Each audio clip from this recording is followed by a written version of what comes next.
할렐루야. 오늘은 야고보서 2장 14절로 이하 26절의 말씀을 통해서 믿음 알기라고 하는 제목으로 말씀을 드리려고 합니다. 마음을 여시고 말씀을 받으셔서 은혜가 되시기를 주님의 이름으로 부탁을 드립니다.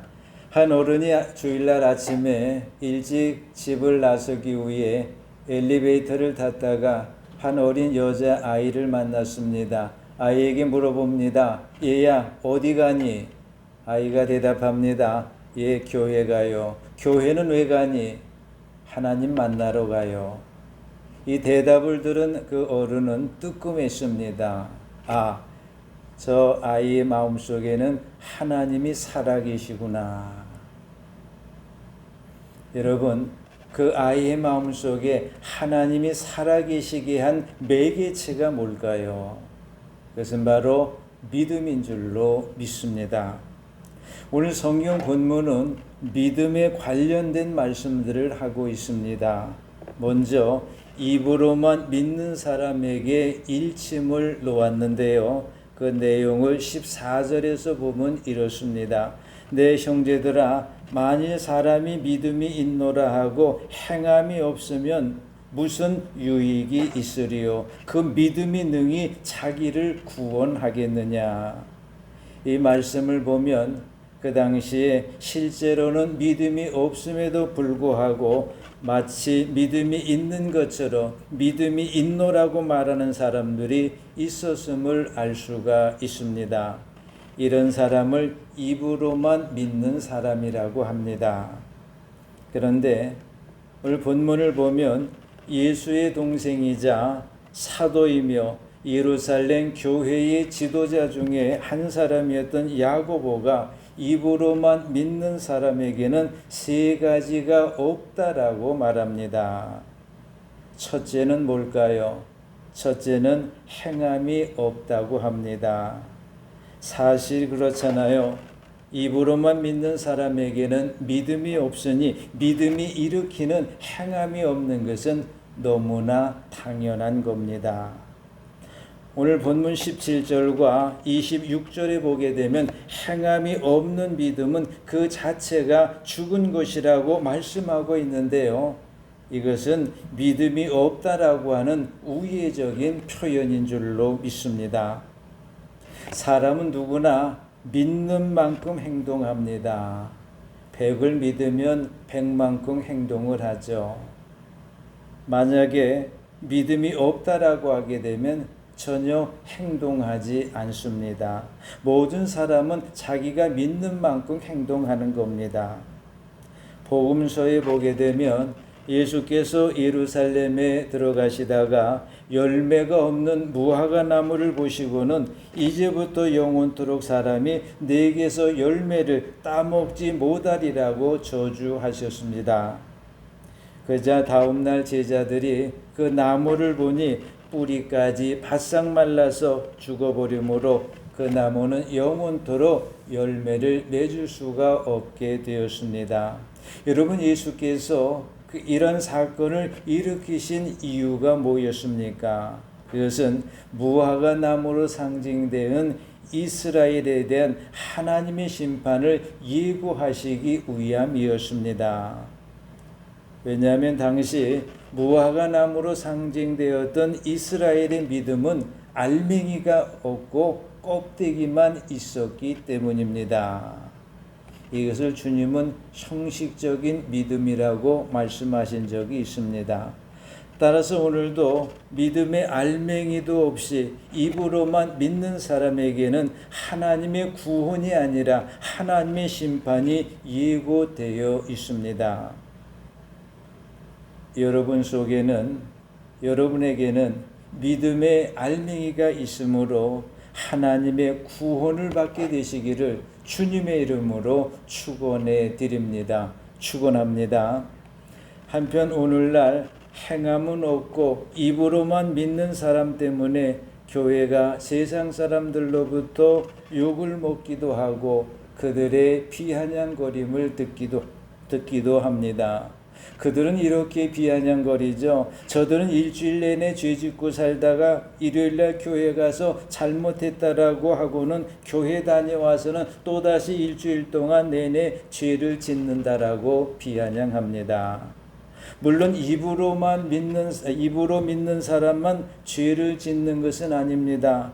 믿음이 있는 사람도 죄를 지을 수가 있습니다. 그래서겠죠. 사도 바울은 로마서 7장 20절로 이하 21절을 통해서 이렇게 고백한 적이 있습니다. 내가 원하는 바 선은 행하지 아니하고 도리어 원하지 아니하는 바 악을 행하는도다. 만일 내가 원하지 아니한 그것을 하면 이를 행하는 자는 내가 아니요 내 속에 거하는 죄이니라. 그렇습니다. 아무리 믿음이 있는 사람이라도 그 사람 속에는 죄가 도사리고 있습니다. 이것을 우리는 죄성이라고 말하죠. 다시 말하면 죄를 짓는 성향을 가지고 있다 그런 말입니다. 따라서 믿음이 있는 사람에게도 죄성이 도사리고 있으므로 죄를 지을 수 있습니다. 그러나 똑같이 죄를 지어도 입으로만 믿는 사람과 그리고 믿음이 있는 사람과는 다른 점이 있습니다. 똑같이 죄를 지어도 입으로만 믿는 사람에게는 회개 역사가 일어나지 않습니다. 반면에 믿음이 있는 사람은 회개의 역사가 일어납니다. 거기에는 성령의 역사가 함께 하는 거죠. 따라서 입으로만 믿는 사람에게는 회개가 일어나지 아니하므로 그의 인격과 생활에 변화가 일어나지 않습니다. 반면에 믿음이 있는 사람에게는 회개의 역사가 일어나므로 그의 인격과 그의 생활에 변화가 일어납니다. 그 결과 입으로만 믿는 사람의 인격과 생활은 고쳐지지 않지만 반면에 믿음이 있는 사람은 그의 인격과 생활이 고쳐진다라고 하는 겁니다. 여러분, 세상에서 어느 것이 가장 어려운 일입니까? 그것은 남을 고치는 것이 아니라 내 자신을 고치는 일이 가장 힘든 일이라고 봅니다. 따라서 자기 자신을 고칠 수 있는 사람이 위대한 사람이에요. 훌륭한 사람입니다. 남에게 본이 되는 사람입니다. 그리고 하나님이 기뻐하시는 사람입니다. 그리고 하나님은 그런 사람을 크게 사용하시며 또 크게 사용하시기 위해서 그에게 큰 은혜와 능력을 주시는 줄로 믿습니다. 여러분 모두가 회개를 통해 자기 자신을 고치심으로 하나님의 크게 사용하시는 사람, 하나님으로부터 큰 은혜와 능력을 받는 사람이 되시기를 주님의 이름으로 축원해 드립니다. 축원합니다. 두 번째로 입으로만 믿는 사람에게는 유익이 없다고 합니다. 하나님의 선지자 엘리야가 갈멜산에서 바알의 선지자 450명과 아세라의 선지자 400명과 더불어서 누구의 신이 불로 응답하는가를 놓고 대결을 벌인 적이 있습니다. 그때 우상의 선지자 850명이 그들의 규례에 따라서 피가 흐르기까지 칼과 창으로 자신들의 몸을 상하게 하면서 자신들의 신을 불렀지만 아무런 응답이 없었습니다. 반면에 엘리야가 하나님을 향해서 하나님이여 내게 응답해 달라고 부르짖었을 때 하나님께서는 불로 응답해 주셨습니다. 이로써 우상의 모든 그 선지자들은 죽임을 당하고 말았습니다. 여러분, 결국 죽임을 당한 그들의 신앙은 그들에게 아무런 유익이 없었던 겁니다. 왜 그런 겁니까? 그들이 믿는 신은 그들의 관념에 따라서 그들의 손에 의해서 만들어진 것들이기 때문입니다. 따라서 믿음의 알맹이가 없이 입으로만 믿는 사람 역시 그에게 아무런 유익이 없는 것은 너무나 당연한 겁니다. 그러나 우리는 우리 속에 예수를 구세주로 영접하는 그 믿음의 알맹이와 예수의 권능을 믿는 그 믿음의 알맹이가 우리 속에 있어야 합니다. 그런데 여러분, 믿음이라고 하는 것이 그렇잖아요. 내가 믿는다라고 해서 다 믿을 수 있는 것이 아닙니다. 성령이 내 안에 들어와야 돼요. 그래야 비로소 예수가 구주가 되심을 믿을 수가 있고 그분의 능력을 내가 믿을 수가 있는 겁니다. 따라서 믿음을 가지려고 하게 되면 누구나 성령을 받아야 합니다. 이와 같은 사실로 고린도전서 12장 3절은 이렇게 말씀하고 있죠. 성령으로 아니하고는 누구든지 예수를 주시라 할 수 없느니라. 여러분 모두가 성령을 사모하시고 구하심으로 성령으로 충만하셔서 여러분 속에 믿음의 알맹이가 있으므로 신앙이 주는 영육간의 유익을 얻게 되시기를 주님의 이름으로 축원해 드립니다. 축원합니다. 다음으로 세 번째가 되겠죠. 입으로만 믿는 사람에게는 구원이 없다라고 합니다. 신앙에서 여러분 가장 중요한 목적이 뭡니까? 구원을 얻는 겁니다. 구원을 받는 겁니다. 그런데 구원을 받기 위해서 우리에게 필요한 것은 무엇보다도 믿음입니다. 따라서 믿음이 없으면 구원도 없는 거예요. 반면에 믿음이 있으면 구원도 있는 겁니다. 그러므로 믿음의 알맹이가 없어서 입으로만 믿는 사람이 구원받지 못하는 일은 너무나 당연한 겁니다. 많은 분들이 영적 체험을 통해서 지옥을 다녀온 간증을 하는 것을 볼 수가 있습니다. 물론 저에게도 지옥에 관한 간증이 있습니다. 근데 그 간증을 듣게 되면 공통적인 게 있어요. 지옥에 가서 보니까 그곳에서 생전에 알고 지내던 교회의 집사가 있고 교회의 권사가 있고 교회의 장로가 있고 심지어는 목사도 있다라고 하는 겁니다. 여러분 왜 그들이 천국으로 들어가지 못하고 지옥으로 들어가게 된 겁니까? 심지어 목사의 직분을 가지고 있음에도 불구하고 왜 그들이 천국으로 들어가지 못하고 지옥으로 들어갔던 겁니까? 그들 속에 믿음의 알맹이가 없었기 때문입니다. 따라서 그들은 세상에 있을 때 신앙생활을 한 것이 아니라 종교생활을 한 겁니다. 분명한 사실은 신앙생활자는 하나님의 나라에 들어가지만 종교생활자는 하나님의 나라에 들어갈 수가 없습니다. 그렇다면 여러분 신앙생활과 그리고 종교생활의 차이점이 뭐라고 보십니까? 많이 여러 가지 이유를 들을 수가 있겠지만 말씀을 드릴 수가 있겠지만 몇 가지 말씀을 드린다면 종교생활은 성령을 받지 않아도 믿음이 없어도 할 수 있지만 신앙생활은 성령을 받아야 되고 믿음을 가져야 그래야 신앙생활을 할 수가 있습니다. 이게 종교생활과 그리고 신앙생활의 차이점입니다. 또한 종교생활은 하나님을 통해서 자신의 유익을 구하지만 신앙생활은 자신을 통해서 하나님의 유익을 구한다라고 하는 점입니다. 또한 종교생활은 사람에게 잘 보이려고 하죠. 내가 이렇게 교회 다니는 선한 사람이다. 내가 이렇게 교회 다니는 도덕적인 사람이다. 이렇게 자기 자신을 잘 보이려고 합니다. 그러나 신앙생활은 사람에게 잘 보이려고 하는 것이 아니라 하나님에게 잘 보이려고 하는 겁니다. 이게 종교생활과 신앙생활의 차이점이죠. 또한 종교생활은 취미나 또는 정서적으로도 할 수 있어요. 어떤 사람은 정서적으로 신앙을 가져야 되는 사람이 있습니다. 어떤 사람은 취미적으로 종교를 가져야 되는 사람이 있어요. 또한 도덕적이고 윤리적인 차원에서 그렇게 생활할 수 있는 것이 바로 종교생활입니다.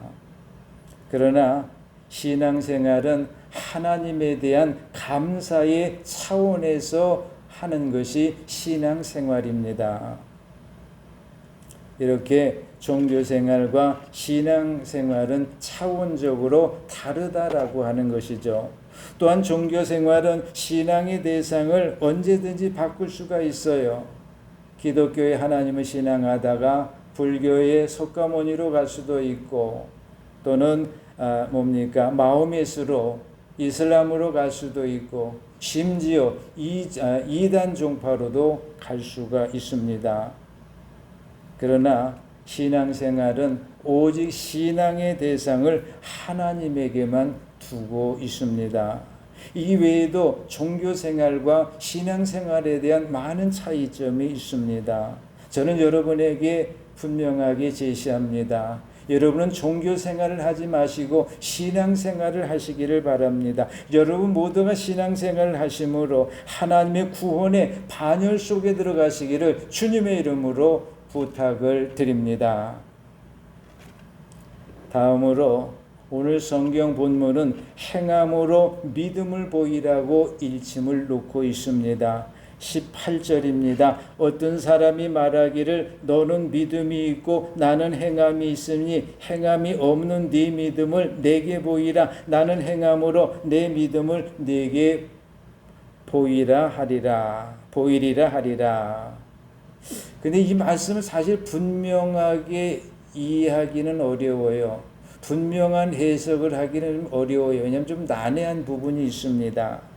그러나 이 말씀이 우리에게 피력하고 있는 것은 있어요. 그건 뭐냐? 믿음은 행위를 통해서 입증된다라고 하는 거예요. 너에게 믿음이 있느냐? 그 믿음은 행위를 통해서 입증된다. 그것이 증거된다. 그런 거죠. 그렇다고 이것이 당시의 유대주의자들이 주장하는 것처럼 행함이 구원의 방편이라고 말하는 것은 아닙니다. 다시 말해 구원을 받기 위해서는 행함도 필요하다라고 하는 말은 아닙니다. 다만 본문의 말씀은 믿음의 증거로서의 행함을 말씀하고 있는 것뿐입니다. 다시 말해 믿음이 행함으로 증거된다라고 하는 겁니다. 그렇습니다. 예수 그리스도 안에서의 행함은 구원의 도구가 아니라 믿음의 증거일 뿐입니다. 그렇다면 여러분, 믿음의 증거가 되는 행함은 어떤 행함일까요? 그것은 예수께서 마태복음 22장 37절로 이하 40절을 통해서 분부하신 말씀에 따른 행함입니다. 그 내용을 보면 이런 거죠.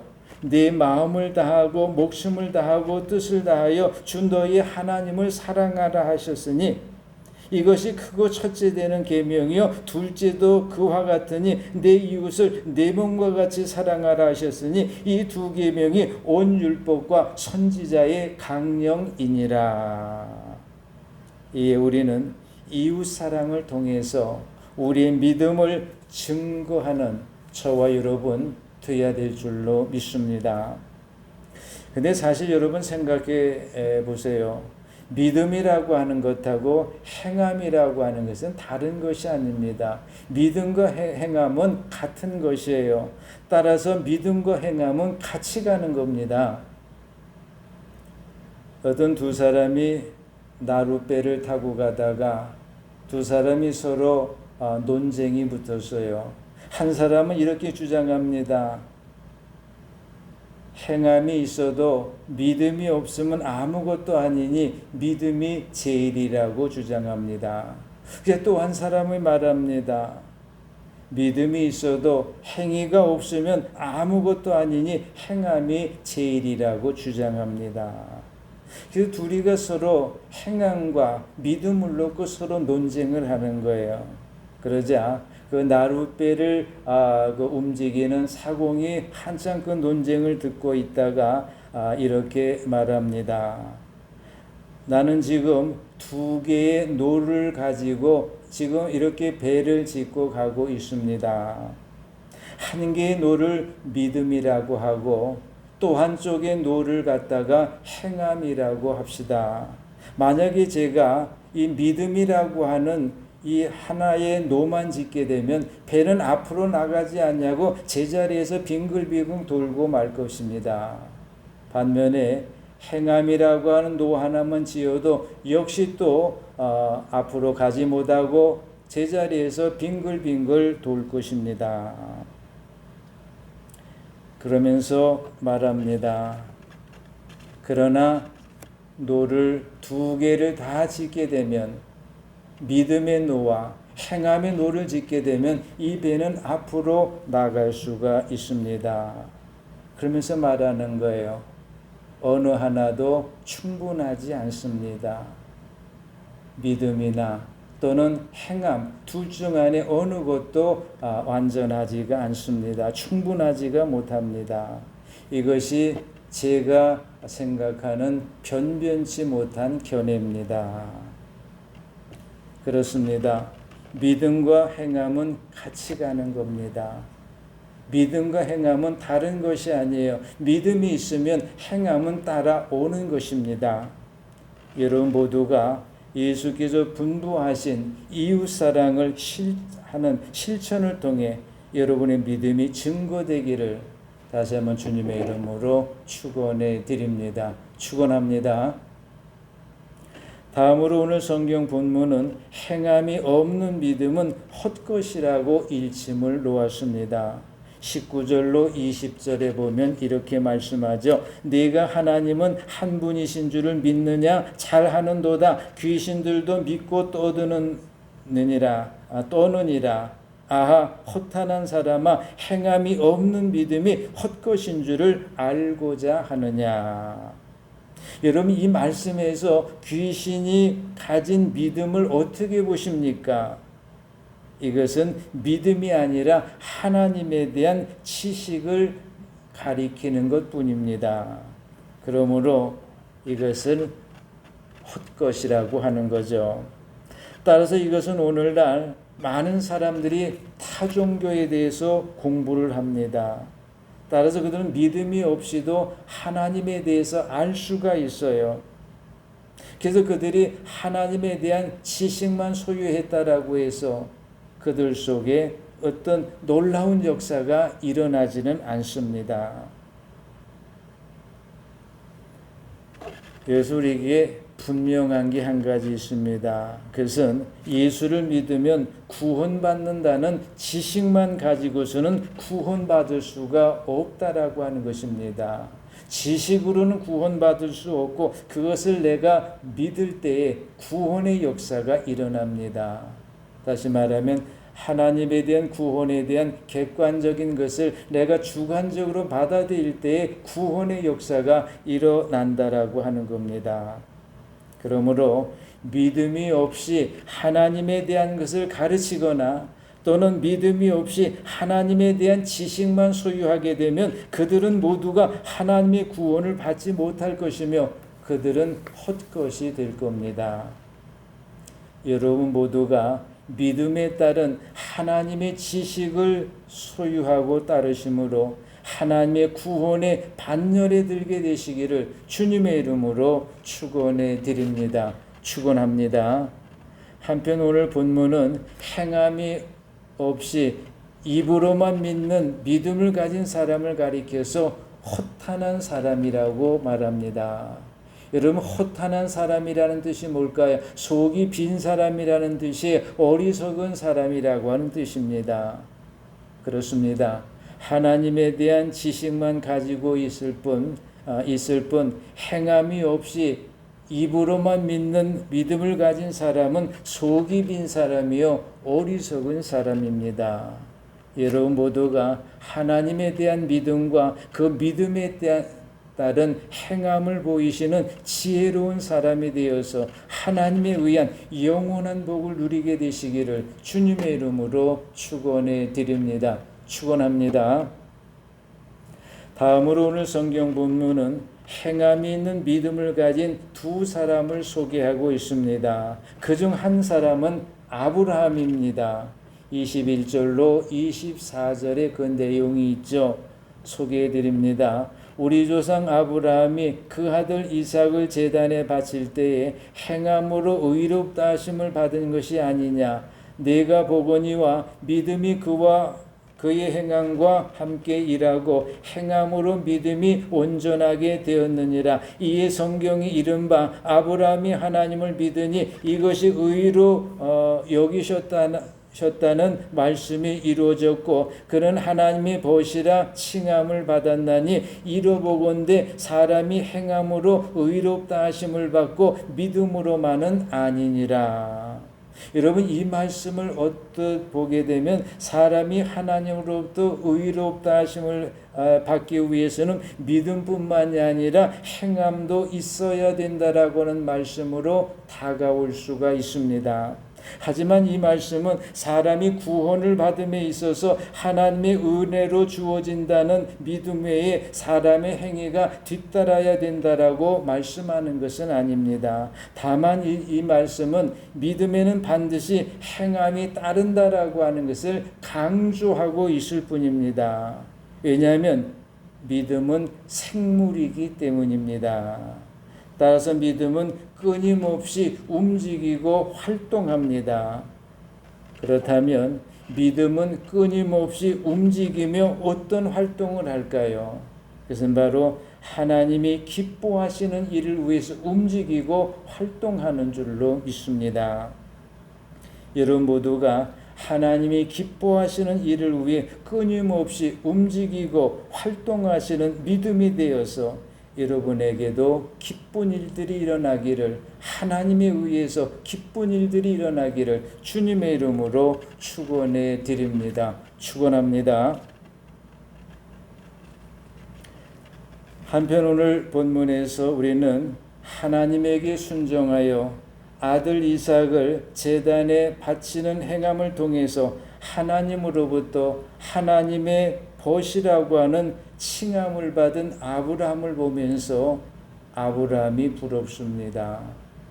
어떻게 사람이 하나님과 친구가 될 수가 있습니까? 상상할 수도 없는 일이에요. 근데 하나님이 아브라함에겐 그렇게 말씀했어요. 너는 나의 친구라, 나의 벗이라고 하셨습니다. 그래서 우리는 아브라함이 부럽습니다. 그러나요, 아브라함은 우리를 부러워하고 있습니다. 왜 그런지 아십니까? 아브라함은 장래의 메시아를 통해서 만민이 구원을 받게 될 것을 믿음의 눈으로 보고 기뻐했지만 우리는 이 땅에 오신 예수 그리스도 그분을 메시아를 통해서 우리는 이미 온전한 구원이 보장되었기 때문입니다. 이런 사실을 알 수 있는 것은 주님께서 요한복음 8장 56절을 통해서 하신 말씀을 통해 알 수가 있습니다. 이렇게 말씀하셨죠. 너희 조상 아브라함은 나의 때 볼 것을 즐거워하다가 보고 기뻐하였느니라. 따라서 우리가 메시아 예수를 통해 구원을 보장받은 사실을 믿는다라고 하게 되면 우리는 하나님이 기뻐하시는 선한 일을 행함으로 우리 믿음이 증거되어야 합니다. 여러분 모두가 하나님이 기뻐하시는 선한 일을 행하심으로 여러분의 믿음이 증거되고 여러분에게도 기쁜 일들이 일어나게 되기를 주님의 이름으로 축원해 드립니다. 축원합니다. 이제 또 한 사람이 소개됐죠. 누구예요? 라합입니다. 25절로 26절에 이렇게 기록합니다.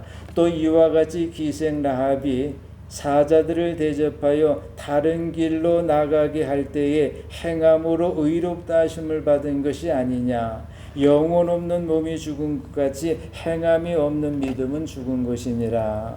여러분, 라합이 누굽니까? 그는 여호수아가 이스라엘을 이끌고 있던 시대에 여리고에 살고 있었던 천한 기생이었습니다. 그런데 당시 그에게는 하나님이 여리고를 이스라엘 손에 붙이셨다라고 하는 믿음을 가지고 있었어요. 근데 그 여인은 그 믿음을 자기의 마음속에만 간직한 것이 아닙니다. 그 믿음대로 행동했어요.